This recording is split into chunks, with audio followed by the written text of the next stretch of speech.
안녕하십니까. 이지피지 행동 분석입니다. 오늘은 아주 흥미로운 주제를 가져왔습니다. Do humans prefer contingency? 사람은 유관을 선호하는가? 여러분은 공짜를 좋아하십니까? 네, 저는 아주 좋아합니다. 뭔가 일을 하고 돈을 받을래? 아니면은 가만히 앉아서 빈둥거리면서 돈 받을래? 라고 한다면 여러분의 대답은? 저는 글쎄요.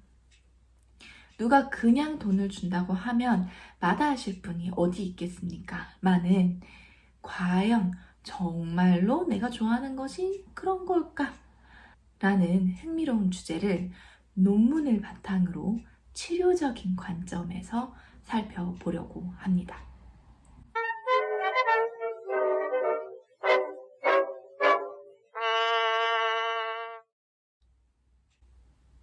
제가 오늘 가져온 논문은 두 개인데요. 이번 시간에 논문 하나를 먼저 살펴보고 다음 시간에 두 번째 논문을 이야기하도록 하겠습니다.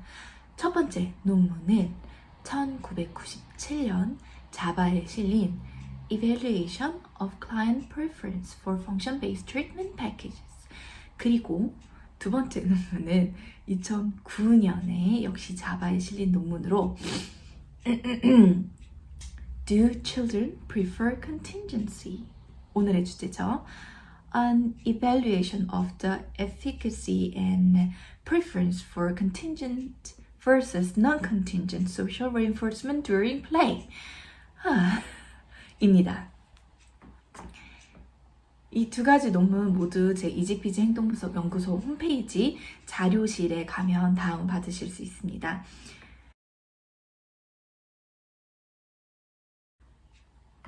오늘은 논문 내용을 조금 자세하게 살펴보려고 하긴 합니다만 저는 제 마음 가는 대로 여러분들께 내용을 전달하기 때문에 직접 논문을 읽어보시면 제가 임의로 마구 빠뜨리는 내용들을 자세하게 아실 수 있을 겁니다. 그래도 팁을 드리자면 아마도 두 번째 논문을 읽기 전에 첫 번째 논문을 먼저 읽으시는 게 이해가 쉬우실 거예요. 감사하게 안 감사하게 두 개 다 10페이지가 넘어가는 조금 긴 분량이거든요. 이거를 하나하나 다 읽을 마음의 여유가 있기가 쉽지 않잖아요. 그렇다면 잘 찾아오셨습니다. 바로 오늘 저와 함께 하시면 즐거우면서도 아주 유익한 정보를 얻으시는 그런 시간이 되실 겁니다. 그럼 첫 번째 논문 바로 시작합니다. 제목을 보면 아시겠지만 Client Preference, 내담자의 선호도. 이 논문은 두 명의 아이들을 대상으로 FCT, NCR 이 두 가지 중에서 어떤 중재를 아이들이 더 좋아하는가에 대한 내용입니다. FCT랑 NCR은 ABA를 공부하시는 분들께는 익숙한 용어일 거라고 생각합니다. 내가 ABA계에 있는데 잘 모르겠다 하시면 공부를 더 열심히 두 가지의 이제 다른 각각의 중재 방법이라고만 생각하고 일단 넘어갑시다. 이제 치료에는 여러 가지의 방법, 중재 방안들이 있잖아요. 그 중에서 그냥 내가 마음에 드는 아무거나를 골라서 사용하지는 않죠. 당연히 아이의 문제 행동을 효과적으로 줄이는 중재를 골라서 사용할 겁니다. 이거는 기본이고, 그런데 이런 생각을 해보신 적이 있으실지 모르겠어요. 효과적이다 라고 해서 사용하는 이 방법을 당하는, 경험하는 아이는 어떻게 느낄까? 좋아할까? 싫어할까? 보통은 치료법이 효과적인지 아닌지 치료사가 중재를 하는 입장에서 생각을 하다가 반대로 치료를 받는 사람의 입장에서 선호도에 관한 질문을 던졌다라는 점에서 굉장히 신선한 접근이 아니었나라고 저는 느껴집니다. 자세히 논문을 살펴보죠. 2명의 참가자 심각한 문제 행동이 있습니다. 토니, 4살 남자아이, 뇌성마비와 발작이 있습니다. 과거 학습과 언어에 지연이 있는 것으로 진단을 받았는데 이후에는 문제 행동이 너무 심해가지고 인지 수준 평가를 할 수가 없었대요. 문제 행동은 때리기, 발로 차기, 밀기, 꼬집기, 머리 잡아당기기, 핥히기, 얼굴 잡기, 물건 던지기, 벽 두드리기, 물건을 부시거나 찢기 이런 행동들이었습니다.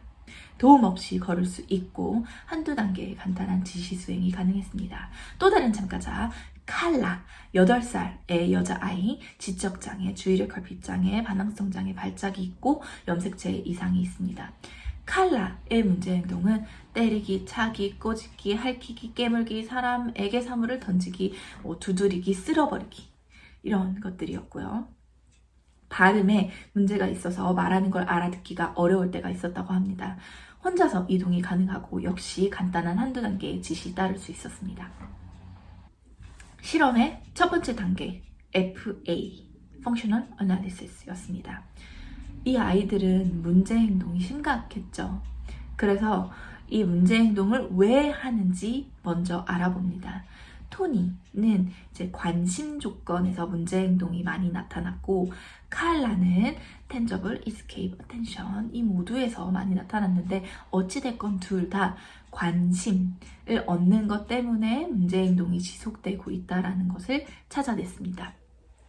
그리고 실험의 두 번째 단계 2가지의 중재를 합니다. FCT와 NCR. FCT, Functional Communication Training. 문제 행동 대신에 적절한 의사소통 방법을 사용하도록 연습하는 것을 말합니다. 이제 토니는 FCT 중재 때 문제 행동 대신 할 대체 행동으로 치료사를 부르거나 같이 놀자고 말하는 것이었고 칼라는 치료사에게 의사소통 카드를 건네주는 것이었다고 합니다. 문제 행동은 아무런 결과를 주지 않는 이제 소거를 했고 아이들이 각자 대체 행동을 하면 20초 동안 관심을 주었습니다.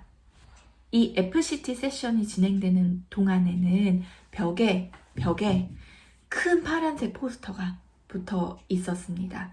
파란색 큰 종이가 벽에 붙어 있었다는 건데 이거는 이제 중재들에 따라서 유관이 다른 것을 알려주기 위함이었습니다. NCR 세션은 문제 행동을 해도 그리고 대체 의사소통을 해도 둘 다 아무런 결과가 주어지지 않았습니다. 칼라의 경우는 이제 의사소통 카드 자체가 아예 없었죠. 그리고 이번에는 벽에 파란색이 아닌 빨간색 포스터가 붙어 있었습니다. 아이들의 행동은 어떠한 변화도 가져오지 않았지만 대신 일정한 시간이 지나면 20초 동안 관심을 주었습니다. 여기서 말하는 이제 시간 간격은 이전 FCT 세션 때 아이가 얼만큼 관심을 요구했는지를 기초로 해서 기준을 잡았습니다. 그러니까 아이가 받게 되는 관심의 총량은 결과적으로 FCT 때나 NCR 때나 둘 다 큰 차이는 없었죠. 다른 게 한 가지 있다면 2가지 조건 다 관심을 받기는 받았는데 이걸 어떤 식으로 받는가? 그냥 받는가?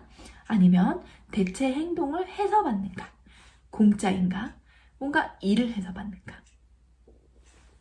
아이들은 이 2가지 중재 모두를 경험합니다. 그리고 그 결과 이 2가지 중재 모두 다 문제 행동을 거의 빵으로 줄이는데 효과적이었다고 해요.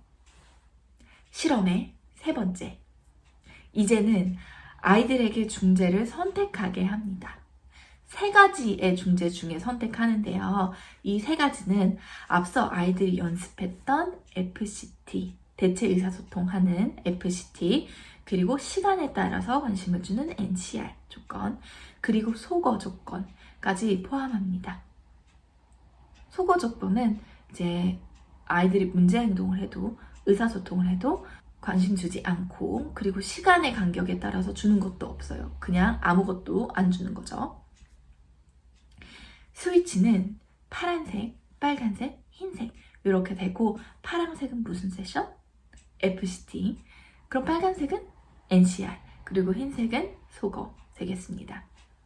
그래서 연습합니다. 처음에는 치료사가 아이 뒤에서 이렇게 요래요래 이렇게 손을 움직이면서 물리적인 촉구를 주는 거죠. 버튼을 누르게 합니다. 실험 중에 버튼을 누르는 모든 상황에서 치료사는 아이 뒤에 있습니다. 혹시라도 의도치 않게 아이가 선택을 하는데 영향을 받게 될까봐 주의한 거죠.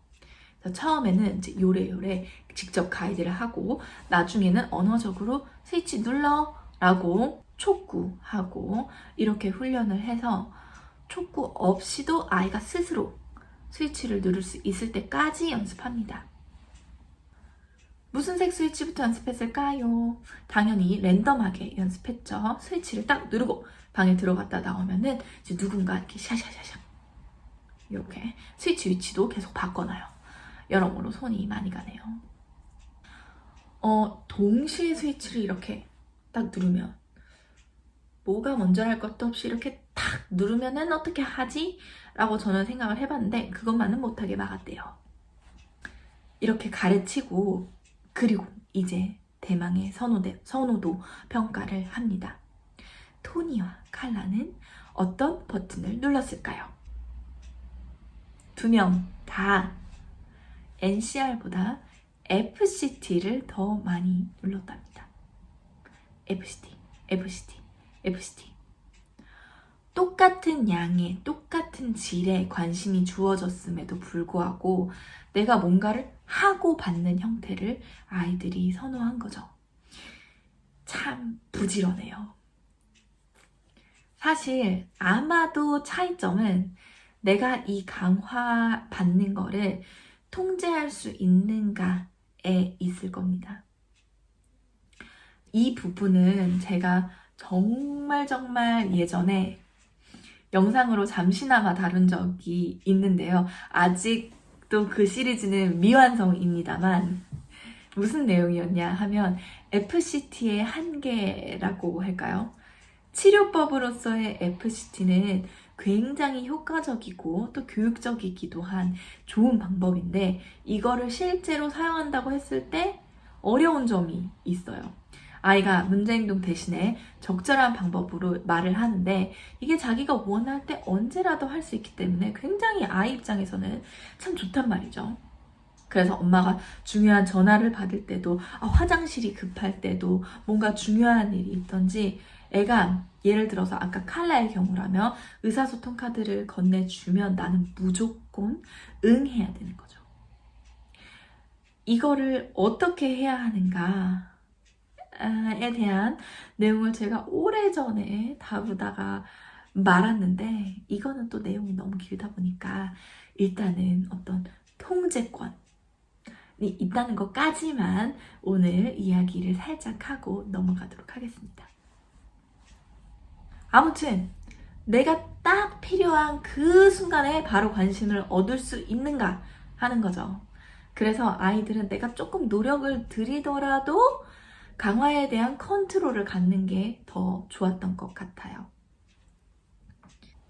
대상자가 오직 2명의 아이뿐이라는 거 한계점이 있고, 그리고 사실 굉장히 구조화된 딱딱한 환경이라고 할 수 있잖아요. 그래서 조금 더 일반적인 상황에서 살펴보면 다르지 않을까 하기도 하고, 또 이렇게 짧은 시간이 아니라 좀 긴 시간을 두고 봤으면 결과가 다르지 않을까 등등등 여러 가지의 한계점이 이야기됩니다.